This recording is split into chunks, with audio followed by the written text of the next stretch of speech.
Pues muy buenas tardes a todos, queridos oyentes. Bienvenidos a este programa, La Pica en Flandes, esta cita semanal del mundo cívico-militar español e hispanoamericano. Este punto de encuentro semanal en Informa Radio, en distintos canales YouTube, en Spotify. Estamos emitiendo en en muchas plataformas. Este es un programa que, como muchos nos conocen ya y los que se conecten por primera vez, está, digamos, centrado en el mundo cívico-militar al objeto de analizar, abordar cuestiones de la milicia que consideramos que es de interés. Y para eso, pues tenemos pues, los mejores analistas. En el programa de hoy, por una serie de circunstancias, vamos a estar solamente don Fernando Platón, nuestro historiador de cabecera. Muy buenas tardes, don Fernando. Buenas tardes, Buenas Guillermo, y tardes. buenas tardes a todos nuestros oyentes. Muchísimas gracias, don Fernando. Y el que les habla, Guillermo Rocafort, el presentador del programa, antiguo caballero legionario y veterano, bueno, y también caballero legionario almogávar, paracaidista de honor por la Brigada Paracaidista. En el 2008 me dieron esa distinción honorífica. Yo no te he preguntado, Fernando, ¿cuál es tu rango? ¿Estuviste en la milicia o simplemente como investigador? Porque te debía A presentar ver, con el rango. pues hice el servicio militar y no llegué ni a cabo. Me Pues quedé entonces como soldado yo, raso. magnífico, yo legionario segunda, tú soldado, pues hoy los Exacto. soldados toman el control de la pica en Flandes. Hoy se encarga la tropa, Hoy la tropa. ¿En qué por unidad ausencia del estuviste? mando. ¿En qué unidad, don Fernando? Pues vamos a ver, yo estoy en artillería, pero Toma como ya, ya comenté artillero. con el teniente general en un programa, yo hice una mili un tanto extraña, porque dada esta afición mía a la historia militar y las armas, cuando en el CIR fueron a buscar periodistas, hablé con el alférez que llevaba la compañía, dije, oye, si esto es para tratar temas de armas, conozco, y al final me ficharon para la revista Espérides, que es la revista de la Capitanía General de Canarias, Qué bueno. en aquella época que era todavía Capitanía General. Y pues en esta revista, pues aparte de los temas, de los reportajes, pues hacíamos una página semanal en un periódico sobre temática militar, Qué que bueno. normalmente me encargaba yo, las noticias así de la capitanía y un programa de radio. Y entonces fueron un No. poco mis conocimientos primeros y mis inicios en difusión pública de tema militar. Gracias a, pues, porque ha sido una afición mía, pues casi desde niño. Pues qué maravilla, con proyección en Sí. medios. Esto es para luego los que digan que es que era una pérdida de tiempo. Yo estuve en la Legión y también aplicando mis conocimientos jurídicos. O sea que esto para los que dicen que en el servicio militar es una pérdida de tiempo y que no puedes, que estás haciendo cosas siempre molestas y tal. Bueno, en fin, son las De todos típicas. modos, necesitaba mucha reestructuración el servicio militar. Eso es cierto, eso es cierto. Tenía que acomodarse mucho. Es decir, había gente que se tiraba el servicio militar en puestos auxiliares que perfectamente se podían sostener con contratas, es decir, estaban utilizados de mano de obra o haciendo guardias, y no había una adecuada, digamos, realmente planificada como formación militar. Oiga, aquí le vamos a enseñar lo que usted tiene que hacer o qué va a utilizar y cómo tiene que actuar en caso de necesidad de un conflicto. No está Exacto, aquí llenando exacto. bulto. Y eso yo no Esa, lo veía, sí. ¿eh? Sí, sí, esa autocrítica es importante para que no se vea que aquí estamos dando palmas a todo lo pasado. Es decir, siempre se puede mejorar y es una pena no haberlo mejorado porque hubieran ganado más adeptos y más voluntarios, pero en términos generales el balance, bajo mi punto de vista, creo que compartimos que es positivo. Lo que pasa, faltó una actualización, ¿no? Que yo creo Sí. que cuando más estancado se quedó es en el régimen democrático, ¿no? Porque se supone que con la democracia esto se tenía que ver mejorado en ese sentido que señalas, pero parece que si querían que muriera el servicio militar, como así fue finalmente bajo el gobierno de la derecha liberal de José María Aznar, que por cierto nunca hizo la mili. Lo cual, pues al final en el pecado viene la penitencia, porque la verdad es que qué pena, porque si lo hubiera conocido, en vez de haberse escaqueado, Porque es un... No, pero era un movimiento general. Yo no lo achacaría a algún tema Pensaba que ibas a decir que era un político movimiento hippie. español. Pues sí. Sí, Pensaba que ibas... vamos a ver. El tema es que aquí el servicio militar todavía estaba muy concebido como, digamos, los temas casi de la Segunda Guerra Mundial, es decir, de grandes masas y con una formación, digamos, muy, muy básica. Y no se cambió, digamos, a lo que se ya iba haciendo ya en algunos países de una formación mucho más especializada para un armamento cada vez más complejo. Ya no hace falta tanta gente que maneje un misil, sino gente capaz de manejar armas más complejas y actuar más en temas de armas combinadas. Ese cambio que se ha dado en otros países, casi los que más aguantaron el servicio militar en los que lo han vuelto a poner, que suelo comentar mucho, Suecia, Suiza, Austria, estos tipos de países. Y entonces se perdió un poco ese tema. Y esa quita del servicio militar, pues era algo casi general. Es decir, tras la caída del muro y la reducción de ejércitos, porque realmente desaparecía el enemigo cercano, ya no había tanta conciencia de necesidad de formación militar en gran escala, Exacto, exacto, porque tienes razón. Sí, a sí, partir sí. del 90, ¿dónde está el enemigo? Entonces, ¿qué hacemos con las personas teniéndolas un año o 6 meses o 10 meses? Y la complejidad de las armas, pues derivaba mucho a esa necesidad de tropa profesional. Sí, El ejército americano es profesional después de, sobre todo, el desencanto político de Vietnam. El- pero allí sí que tienen una Guardia Nacional y una reserva muy importantes, exacto, exacto. además actualizada. Pero por el contrario, Alemania, Francia, casi todos los países quitaron el servicio militar. Entonces, España hubiera sido raro que permaneciera. Digamos, estábamos en la onda del dividendo de la paz. Y ahora yo creo que hay que volver a coger el tren de si vis pacem para bellum y que hay que pensar qué forma se le da para que tenga sentido en el siglo XXI y en la sociedad actual. Totalmente de acuerdo contigo. Yo creo que has acertado que el servicio militar quitó en un momento en el que había caído efectivamente el muro de Berlín y se nos vendió pues que ya no había ese fantasma de la Guerra Fría, de la guerra nuclear y que por lo tanto pues ya el gran hegemón que era Estados Unidos nos iba a proteger.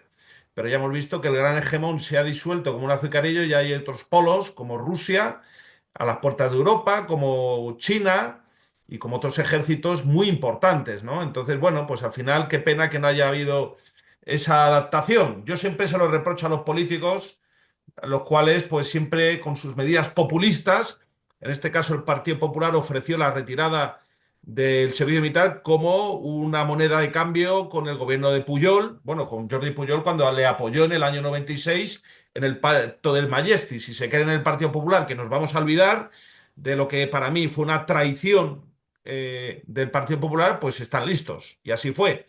Al final, las nuevas generaciones evitaron el servicio militar, no lo quitó el PSOE, lo quitó el Partido Popular, y luego, pues al final queremos o nos están empujando a un rearme y a un conflicto cuando ellos mismos quitaron el servicio militar. Qué paradoja, ¿no, Fernando?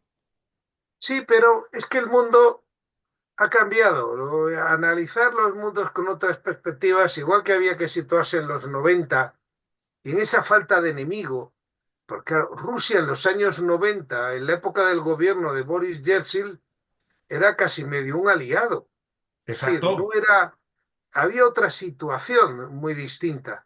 Y para que uno llegara a encontrar ejércitos importantes que pudieran ser potencialmente hostiles, es que había que irse muy lejos, a Oriente Medio.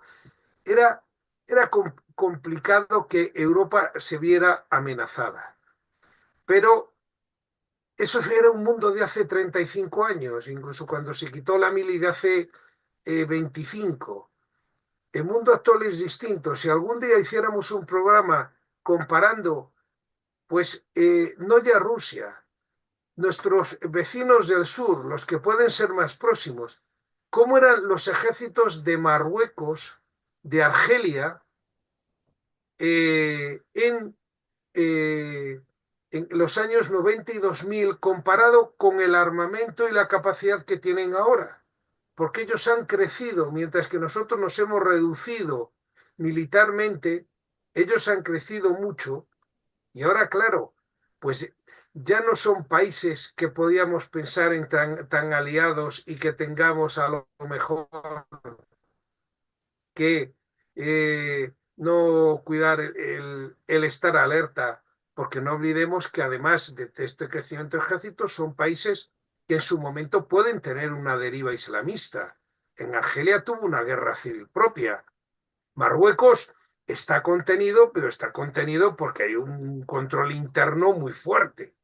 Una de las razones por las que digamos, se le deja un poco hacer al gobierno marroquí es porque está muy cerca de Europa y controla muy bien la amenaza islamista. Libia, que antes era un país con mucho armamento, pero realmente poco eficaz militarmente, ahora está rota, hecha un desastre, pero quiera se quiera que no, es una guerra muy cercana a nuestras fronteras. Y Egipto, pues sigue siendo un país militarmente fuerte, pero también un poco está bastante controlado. Pero sobre todo ya tenemos países cuya capacidad militar ya no hay tanta diferencia con la europea ahora que ellos han crecido y nosotros nos hemos reducido. Pues tendremos que tener una capacidad militar de lo que se llama de disuasión. Es decir, a nadie le va a interesar meterse con nosotros si vamos a poder seguir viviendo en paz y si podemos llegar a batir la marca de Suecia de más de 2 siglos de paz. Pues muy bien explicado, Fernando.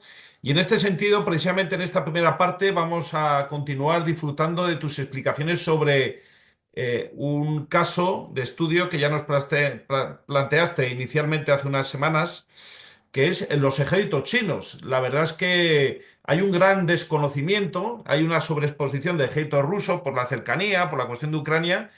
Pero el ejército chino realmente se sabe muy poco y en este sentido yo creo que es muy interesante que nos ilustres a este respecto para que el mundo cívico-militar español a través del programa La Pica en Flandes conozca esa realidad y qué nos puedes contar al respecto, por favor.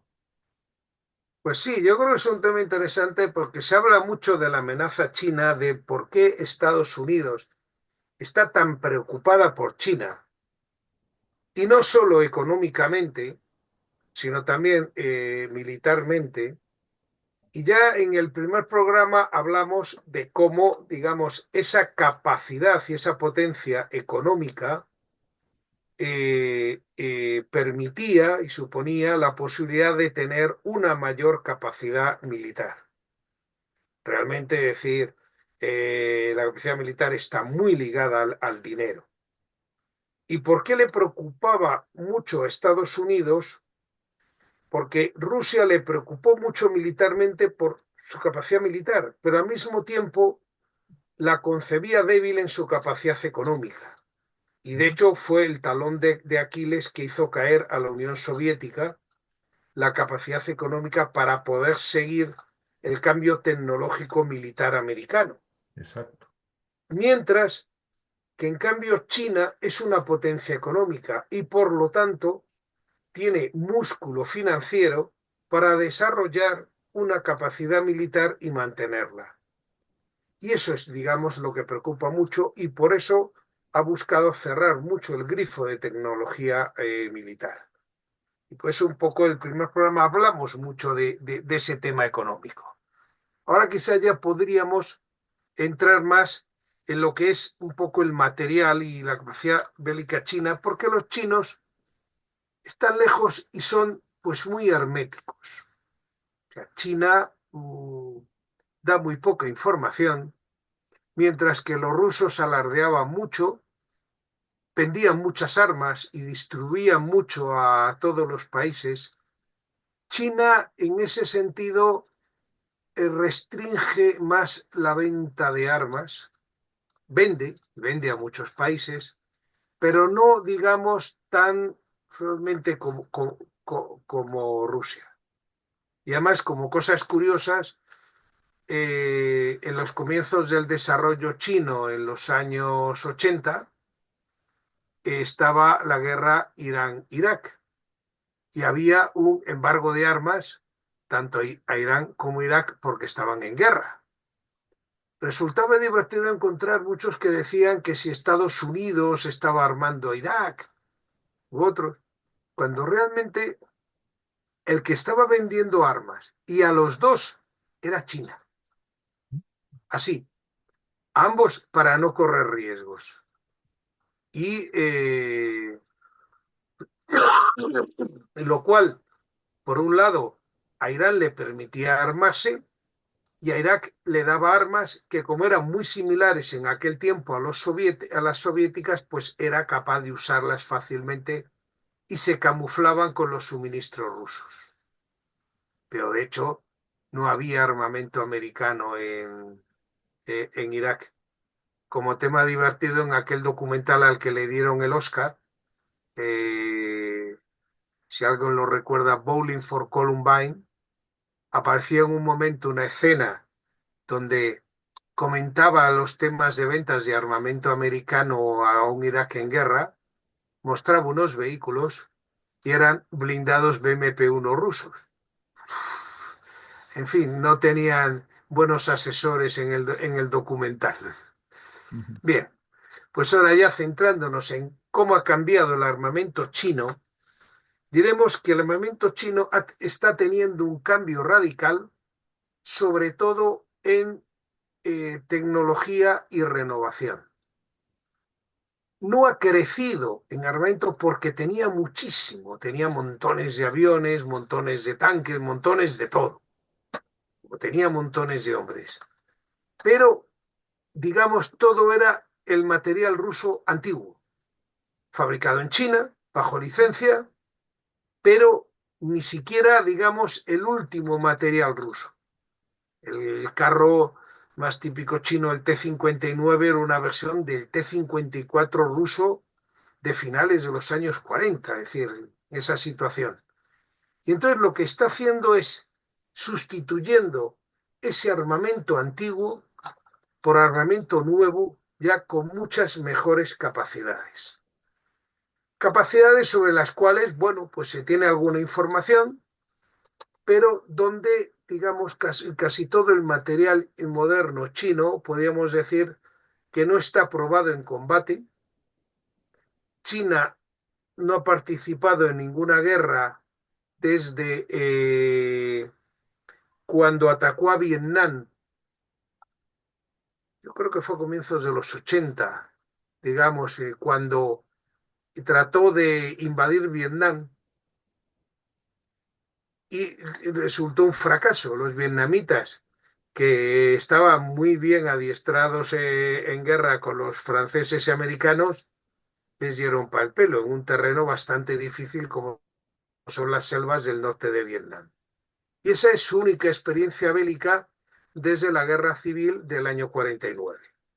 Por lo tanto, digamos, es un país que no tiene, digamos, como si dijéramos, una doctrina bélica experimentada, depende de información de terceros, y no tiene un material tan probado en combate, porque, bueno, también, gracias a Dios y para ellos, pues apenas han participado en guerras tanto internas como con otros países, salvo, mm, sí, bueno, es la invasión del Tíbet, es que tampoco cuenta, porque fue un paseo, pero salvo esta guerra ya comentada con Vietnam.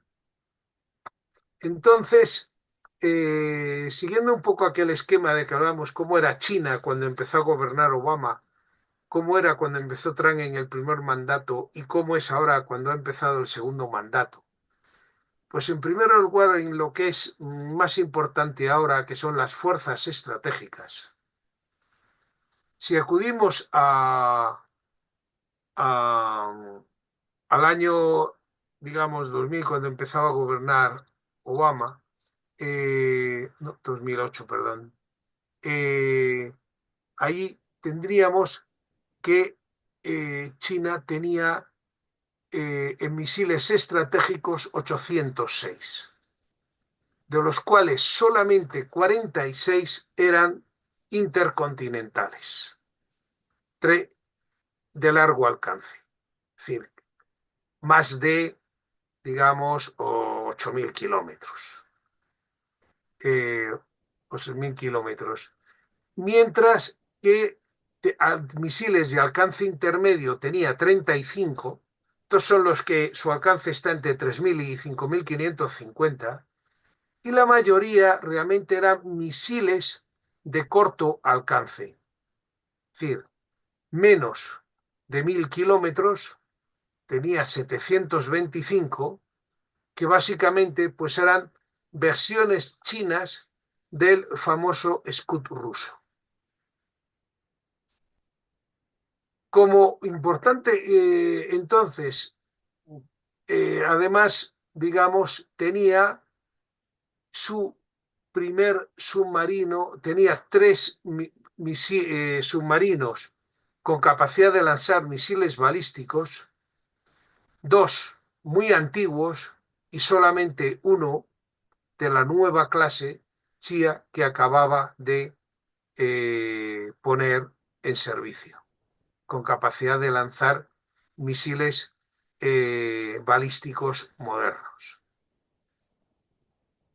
En el año 2016, pues ya había crecido a 62 misiles intercontinentales, tenía 16 de alcance intermedio, 146 de alcance medio entre 1.000 y 3.000, y estos eran todos nuevos, digamos, sobre todo para ser capaces de actuar en lo que es su área de influencia con sus vecinos, en lo que es un poco la zona del este de Asia, y ya había reducido los misiles de corto alcance a simplemente 189, es decir, había dado de baja gran parte de los antiguos misiles. Y ya en submarinos balísticos, o sea, de ser misiles balísticos, de lo que ya se llaman los SSBN, ya disponía de 4, ya digamos 4 modernos, capaces cada uno de lanzar 12 misiles balísticos. Y en cuanto a aviones, seguía contando con 50 aviones antiquísimos, el H-6, que es la versión china del Tupolev Tu-16 de comienzos de los años 50. O sea, realmente eso no tiene realmente peso. ¿Cómo está China, digamos, ahora, al 2024? Pues ya tiene 140 misiles balísticos intercontinentales. Es decir, ha crecido de 46 a 140. Pero es que además, los 20 del modelo más antiguo, que no es capaz de F4, los ha puesto todos de baja. Del siguiente, el DF5, los está comenzando a retirar y está en proceso de retirada. El que era el misil más moderno en el año 2008, que tenía solo 6, ya tiene 86, y ha puesto en servicio un nuevo modelo de misil recientemente, en estos últimos años, el DF-41, con 36 unidades. Un nuevo misil significa no ya tanto un crecimiento de alcance, sino un crecimiento en capacidad de número de cabezas y en precisión de las cabezas, cuanto a precisión de acertar y poder tener capacidad de atacar blancos puntuales. O sea, si el objetivo de los misiles intercontinentales al principio, cuando se desarrollaron, era atacar ciudades porque no tenían precisión, le pasaba lo mismo que a las V2 alemanas, las tenían que lanzar contra Londres o Bruselas porque no podían atacar objetivos de precisión con ellas. Entonces, en una gran ciudad algo acertaban. Cuando se desarrollaron ya los misiles, digamos, más modernos, lo que se buscaba era reducir lo que se llamaba el círculo de error probable, el CEP, de tal modo que pudieran atacar objetivos concretos y puntuales. ¿Cuál era el objetivo básico de un misil intercontinental? Pues los silos desde los cuales el enemigo podía lanzar sus misiles intercontinentales. De tal modo que el tema era que un ataque sobre los silos de misiles permitía, si lo hacía antes de que el otro lanzara los suyos, permitía tener la capacidad de desarmarle. Entonces, por eso es muy importante la mejora en ese círculo de error probable. En los misiles de alcance intermedio, ya he dicho, de 3.000 a 5.500 kilómetros, de 16 hemos pasado a 140 y misiles de alcance medio ya se están reduciendo, están pasando a nosotros, y los misiles de corto alcance ya quedan solamente convencionales y han entrado en servicio algún nuevo modelo, pero ya de los misiles más antiguos ya prácticamente están todos dados de baja. Y después también se han incorporado los misiles de crucero que cuentan con 126. Misiles de crucero que permiten, digamos, atacar a baja altura y ofreciendo, digamos, una señal menor. De la misma forma, los submarinos que portan misiles balísticos han crecido ya hasta 6. Es decir, hemos pasado en este tiempo, hemos triplicado el número de submarinos modernos con capacidad de lanzar misiles balísticos. Cada uno de ellos con 12 estaríamos hablando de una capacidad de lanzar 72 misiles, cada uno de ellos a su vez con varias cabezas. Y los submarinos nucleares es el principal, digamos, arma de disuasión y amenaza. ¿Por qué? Pues porque los aviones se pueden interceptar y se detectan. De hecho, era lo primero que había y y se desarrollaron eficaces defensas contra ellos. De hecho, por eso apenas se desarrollan nuevos bombarderos para el ataque nuclear. Los misiles en silos, como ya he dicho, se pueden alcanzar en un silo fijo con otros misiles y por eso también su desarrollo ahora es muy lento. De hecho, los americanos tienen el misil que tienen, ya es bastante antiguo y se habla pues, de crear alguno nuevo, sobre todo por su obsolescencia. Pero el principal arma de represalia que tenían tanto americanos y que tienen, tanto americanos como rusos y que están haciendo crecer los chinos, es el submarino nuclear. Porque una vez sumergido el submarino nuclear lanzamisiles balísticos, ya se pierde toda referencia de él, desaparece, no se sabe dónde está, para interceptarle es bastante difícil, entonces se tienen que desarrollar lo que se llaman los submarinos de ataque y tener pues el juego que se desarrollaba siempre en la Guerra Fría, alguna película hay sobre ello, el de los submarinos de ataque que actuaban como los cazadores asesinos, yendo por el mar buscando de localizar a los submarinos balísticos rusos. Para lo cual lo que tenían era como si llamáramos su DNI o su firma de ruidos. Cada submarino tiene un ruido que es muy particular, propio del submarino, que es con lo que lo identifican, y ese es su carnet de identidad. Y eso lo lograban tener gracias a que a los submarinos rusos les costaba mucho salir a aguas abiertas.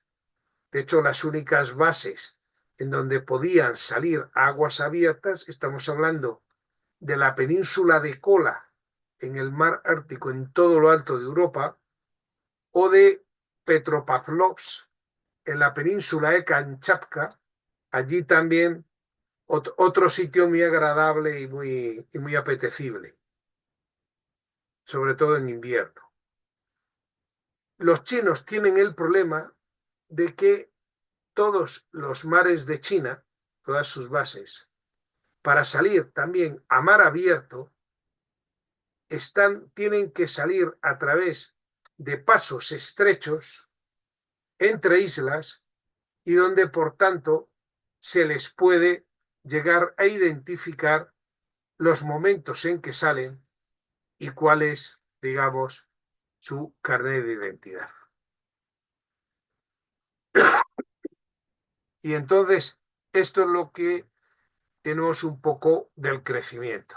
También en el apoyo a esos temas, digamos, estratégicos, China está creciendo enormemente en el número de satélites. En 2016 contaba con 77 satélites de uso militar en órbita. Actualmente ya tiene 245 satélites en órbita en 2024. Satélites para todo uso, 145.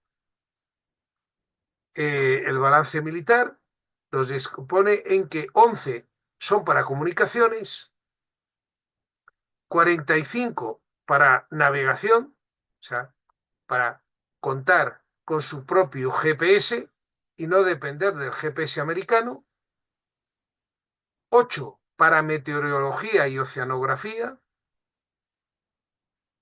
92 para, digamos, reconocimiento estratégico, después 81 para reconocimiento y vigilancia electrónica, 5 de alerta temprana para detectar los posibles lanzamientos de misiles contrarios y algunos otros para otros usos. Es decir, y también tienen un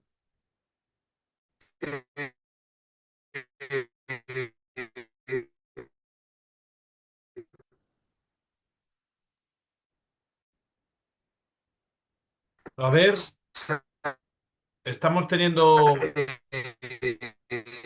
satélite, antisatélite, tener capacidad destruyendo. Los chinos han desarrollado todo un amplio programa de dominio del espacio que